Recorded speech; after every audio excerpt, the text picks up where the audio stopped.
கான முயல் எய்த அம்பினில் யானை பிழைத்த வேல் ஏந்தல் இனிது.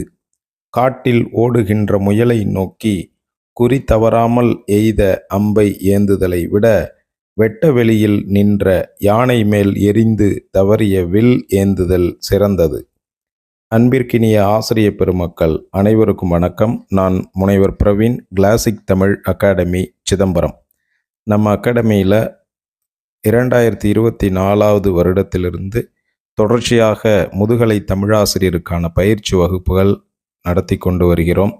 இந்த பயிற்சி வகுப்புகளில் தொடர்ச்சியாக பங்கு பெறக்கூடிய மாணவர்கள் 2வது முறையும் இந்த வகுப்பில் பங்கு பெற்று பலன் பெறுவார்கள்.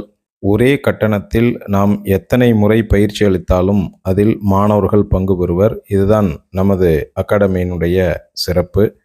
அதனால் இந்த அகாடமியில் சேர்ந்து படிக்க விரும்பக்கூடிய முதுகலை தமிழாசிரியர்கள் எங்களுடன் மேற்காணும் என்னுடன் தொடர்பு கொண்டு உங்களுடைய சந்தேகங்களை கேட்டு நிவர்த்தி செய்து கொண்ட பிறகு நாங்கள் அளிக்கக்கூடிய வாய்ப்பு சிறந்தது தானா என்று பரிசோதித்து பார்த்துவிட்டு பின்பு எங்களுடைய குழுவில் சேர்ந்து பயணிக்கலாம். கட்டணம் தற்போது 17,500 நிர்ணயிக்கப்பட்டு அந்த கட்டணம் 40 மாணவர்களை கடந்த பிறகு அவர்களுக்கு 2,500 ரூபாய் அனைவருக்கும் சலுகை கட்டணம் வழங்கியிருக்கிறோம். அதனால் மேலும் தற்பொழுது சேருபவர்களுக்கு மட்டுமே அந்த கட்டணம். காரணம், தேர்வு அறிவிப்புக்கு பிறகு பாடம் நடத்துவது என்பது மிகவும் அரிதான காரியம். அப்படி நடத்தும் பட்சத்தில் இரவு வகுப்பு, காலை வகுப்பு என்று மாற்றி மாற்றி நடத்த வேண்டிய அவசியம் ஏற்படும். அதனால் தேர்வு அறிவிப்புக்கு பிறகு 17,500 கட்டண சலுகை அளிக்கப்பட மாட்டாது. தற்பொழுது மட்டும் 15,000 ரூபாய்க்கு கட்டணத்தில் பயிற்சி வகுப்புகளும் வரையறையற்ற தேர்வுகளும் வழங்கி கொண்டிருக்கிறோம். சிறந்த வாய்ப்பை இந்த வாய்ப்பு சரிதானா என்று நீங்கள் சரிபார்த்து கொண்ட பிறகு நம்முடைய வகுப்பில் சேர்ந்து பயணிக்கலாம்.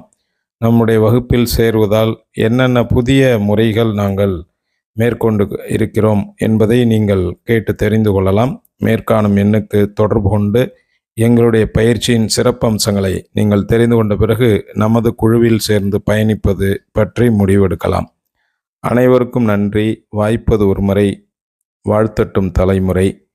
நல்லபடியாக இந்த வாய்ப்பினை பயன்படுத்தி அனைவரும் முதுகலை தமிழாசிரியராக அரசு பணியில் அமர்வதற்கு என்னுடைய வாழ்த்துகள் மற்றும் நன்றிகள். வணக்கம். வாழ்க வளத்துடன்.